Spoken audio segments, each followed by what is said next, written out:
I should have known something was wrong when I saw Mark's expression during the wedding toast. My brother had that same look he wore in high school before pulling one of his infamous pranks. A mix of mischief and barely contained satisfaction.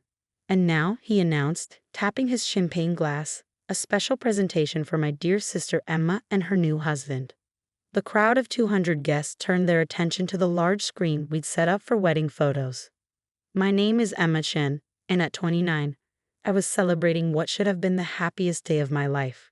Instead, it became the day my family's darkest secret came crashing down around us. Mark clicked his remote, and grainy footage filled the screen. I found this while cleaning out Dad's old storage unit, he said, his voice carrying an edge I'd never heard before. Thought everyone should see it. The timestamp read June 15, 1993, 3 months before my birth. The video showed our parents' old living room, where my mother sat crying while my father paced back and forth. Turn it off, my mother suddenly commanded, her voice sharp with panic. But Mark ignored her. You can't keep this from him forever, Margaret, my father's voice crackled through the speakers. He has a right to know about his daughter. The room fell silent. My husband James grabbed my hand as we watched my mother shake her head frantically on screen. No one can ever know, Richard. We agreed. Emma is ours. That's all that matters. The champagne glass slipped from my father's trembling fingers, shattering on the floor. Next to me, my mother's face had drained of all color. I felt the world spinning. Emma is ours. What did that mean? My mother had always told me I was born in Seattle General Hospital. She had my birth certificate, photos of her pregnancy. The video continued mercilessly. What about Thomas? My father demanded. He's her father. He deserves. Enough. My mother's scream cut through the reception hall. She lunged for the control panel, but Mark blocked her path. Why? He asked, his voice cold. Afraid everyone will learn how you stole Emma from her real father. The words hit me like physical blows. Stolen. Real father. The room started to blur as guests began whispering, phones recording every moment of my family's implosion. I did what I had to do, my mother whispered, but in the silent hall, everyone heard her. Thomas was going to take her away. I couldn't let that happen. My father stood up, his face ashen. Margaret, what did you do? She turned to him pleading. I told you she was ours. You promised never to question it. Because you told me her mother died in childbirth, he shouted. You said Thomas gave her up willingly. The truth crashed over me in waves. Not only was I not their biological daughter, my mother had actively taken me from my real father, a man named Thomas who had wanted me, who had been denied the chance to raise his own child. Get out, I said, my voice shaking. All of you, get out.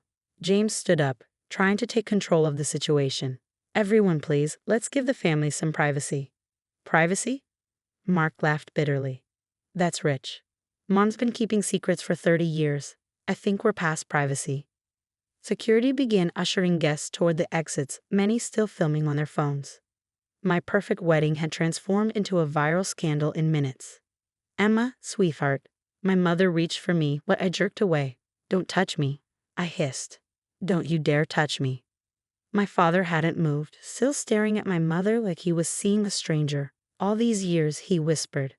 Every time I asked about her birth mother, about Thomas, you lied to my face. I did it for us, she insisted, for our family. What family? I asked, my voice breaking. Everything I thought I knew about myself is a lie. Who am I, really? Who is Thomas? What happened to my birth mother? Mark stepped forward, holding up a manila envelope. I found more than just the video, Emma. There are letters, documents. Thomas McCarthy is your biological father. He's been looking for you for 30 years. The name hit me like a physical blow. Thomas McCarthy. Somewhere out there, I had a father who had never stopped searching for me. He's alive? My mother's voice was barely a whisper. But how? The restraining order. Expired 15 years ago, Mark finished. He's been trying to contact Emma ever since. All those letters you intercepted, the calls you blocked. Did you really think you could hide this forever? I looked at my brother, understanding dawning. You've known. How long have you known? 6 months, he admitted. Since I found the storage unit. I wanted to tell you right away, but I knew Mom would try to spin it, make excuses. I needed everyone to see the truth. By ruining my wedding? I asked, tears streaming down my face. By setting you free, he corrected. Thomas deserves to know his daughter. And you deserve to know your real father. The days following my wedding were a blur of canceled honeymoon plans, unanswered calls from well-wishers, and the constant ping of social media notifications as clips of Mark's revelation went viral. James suggested we get away for a while, but I couldn't leave. Not until I had answers. Mark brought over the manila envelope he'd found in a storage unit. We spread its contents across my dining room table, yellowed letters, court documents, and photographs I'd never seen before. "This is him," Mark said softly, sliding a photo toward me. "Thomas McCarthy." I stared at the image, searching for pieces of myself in this stranger's face. He had my eyes, I realized with a start. The same unusual gray-green color that had always made me stand out in family photos. In the picture, he was holding a baby, me, and smiling like he held the whole world in his arms. "The letters start from 1993, Mark explained, handling the papers carefully. "He wrote to Mom every month for 5 years. Then the tone changes. He gets desperate, angry. That's when he tried to fight legally." I picked up one of the letters, dated December 1998. "Margaret, please, she's my daughter. I've respected your wishes, stayed away as you demanded, but she deserves to know the truth. Sarah would have wanted her to know." "Sarah," I whispered, "my birth mother." Mark nodded grimly. "Sarah Mitchell. She and Thomas weren't married, but they were engaged. According to these documents, she died shortly after giving birth to you, complications from preeclampsia. But how did Mom end up with me? If Thomas was there, if he wanted me." "That's where it gets complicated," Mark said, pulling out a stack of legal papers. "Mom was Sarah's nurse at the hospital. When Sarah died, Thomas was devastated. Mom offered to help with the baby, you, while he grieved. She used her position at the hospital to gain his trust." My hands shook as I read through the court transcripts. My mother, Margaret Wilson, RN, had been investigated for falsifying hospital records. She'd somehow managed to get my birth certificate issued with her name as the mother, using her connections in hospital administration. By the time Thomas realized what was happening, Mark continued, Mom and Dad had moved us to Seattle. She filed a restraining order against Thomas, claiming he was mentally unstable and threatening her family. The courts believed her. She was a respected nurse after all. "Dad really didn't know?"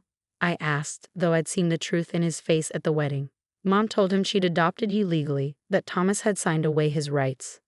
Dad never saw these papers. She kept everything hidden, even from him. My phone buzzed, another call from my mother. I'd ignored dozens already, but this time I picked up. "Emma, please," she begged. "Let me explain." "Explain what?" I asked coldly. "How you stole me from my grieving father. How you lied to everyone for 30 years? "I loved you from the moment I saw you," she said, her voice breaking. "Thomas was a mess after Sarah died. He couldn't even look at you without breaking down. I knew I could give you a better life. That wasn't your decision to make. You don't understand. Sarah was my patient. I promised her I'd look after you if anything happened. Thomas, he wasn't fit to be a father then. So you decided to become my mother instead, to fake documents and lie to your own husband?" "I did it because I loved you," she insisted. "No," I said firmly. "You did it because you wanted a baby and didn't care who you hurt to get one. Does Thomas even know I'm alive? After all these years, does he think I'm dead too?" The silence on the other end was damning. "He's in Portland now," Mark said after I hung up. "I found him on LinkedIn. He's a high school English teacher. Portland, just 3 hours away. All this time, my real father had been so close." "There's something else," Mark added hesitantly. "He got married about 20 years ago. You have 2 half-siblings, a brother and a sister." I sat down hard, overwhelmed.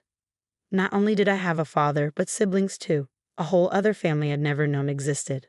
"Why did you wait?" I finally asked Mark. "Why reveal everything at my wedding?" He was quiet for a moment. "I found the storage unit in January. At first, I was just going to tell you privately. But then I overheard Mom on the phone, talking about selling the unit and destroying everything inside. She knew I'd been there. She was going to erase it all, just like she'd erased Thomas from your life. I couldn't let that happen." "So you chose my wedding day?" "I chose the one day she couldn't stop me, couldn't spin the story her way. The one day everyone would have to face the truth." I looked down at the photo of Thomas again, at the love shining in his eyes as he held his baby daughter. My mother had stolen that love, that future, from both of us. I want to meet him, I said firmly. Mark nodded, pulling out his phone. I thought you might. I already found his email address. My hands trembled as I began to type. Dear Mr. McCarthy, my name is Emma Wilson, but I believe you knew me as Emma McCarthy. The coffee shop in Portland was quiet for a Sunday afternoon. I sat by the window, my heart pounding as I watched every person walk by. James squeezed my hand reassuringly, while Mark sat across from us, checking his phone. He's here, Mark said suddenly, looking toward the door. I turned and saw him, Thomas McCarthy, my biological father, standing in the doorway. He was older than in the photos, his hair now gray at the temples, but those eyes, my eyes, scanned the room until they found mine. For a moment, neither of us moved. 30 years of separation, of lies and loss, hung between us like a physical thing.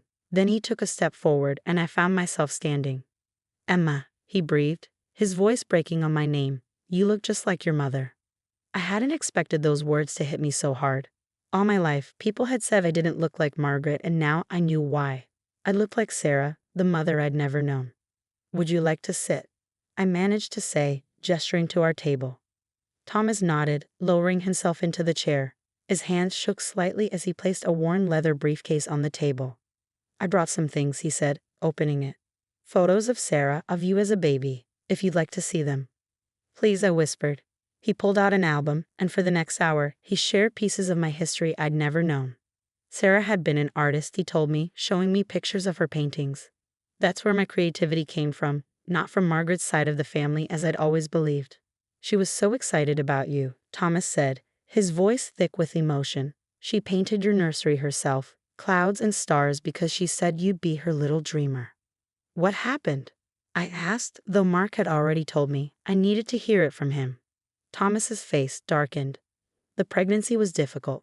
Sarah developed preeclampsia in her 3rd trimester. The doctors tried everything, but he swallowed hard.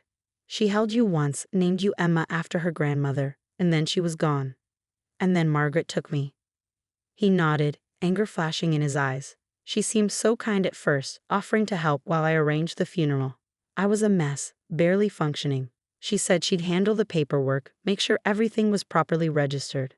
By the time I realized what she'd done, she disappeared with me. I searched everywhere, he said, pulling out newspaper clippings. Hired private investigators, filed police reports. But she planned it all so carefully. The false birth certificate, the restraining order. By the time I found you in Seattle, the courts believed I was just an obsessed stranger harassing an innocent family. I thought about my mother, Margaret, and all her careful preparations. The photo album she'd crafted, showing her supposedly pregnant, the stories she told about my birth. How many people had helped her maintain this lie? I never stopped looking, Thomas continued. Even after the restraining order, I kept tabs on you from afar. I saw your graduation announcement in the Seattle Times, your engagement notice. I knew you were loved, successful, but it killed me not to be part of your life. Tell me about your family now, I said, needing to shift away from the pain of the past. His face brightened. Hannah is 22, studying medicine at UCLA. Michael's 19, just started at Oregon State. And Kate, my wife, she knows all about you. She's helped me keep searching all these years. Would they want to meet me? They're actually here in Portland, he admitted. At our house. They wanted to give us space for this first meeting, but they're hoping you might come for dinner. All of you, he added, looking at James and Mark. I glanced at James, who nodded encouragingly. I'd like that. As we stood to leave, Thomas hesitated. Emma, there's one more thing. He pulled out a small, paint-stained box. Sarah made this for you before you were born. I've kept it all these years, hoping. Inside was a delicate silver locket. When I opened it, I found a tiny painted portrait. A woman with my eyes and smile, her hand resting on her pregnant belly. She painted it as a gift for your first birthday, Thomas said softly. She wanted you to always know her face, her love for you. I clasped the locket around my neck, feeling the weight of it. The weight of truth, of real family history, settle against my heart. Later that evening, sitting around Thomas's dining table, surrounded by my newfound siblings, their laughter and questions and eager acceptance, I felt something shift inside me. Margaret had tried to give me a perfect life by stealing me from my real family. But perfection built on lies could never last. Here with Thomas and his family, my family, I found something better. Truth, acceptance, and the chance to finally know who I really was. The locket rested against my chest. Sarah's painted eyes watching over this reunion she'd never gotten to see. But somehow, I felt her presence, her love, finally where it was meant to be.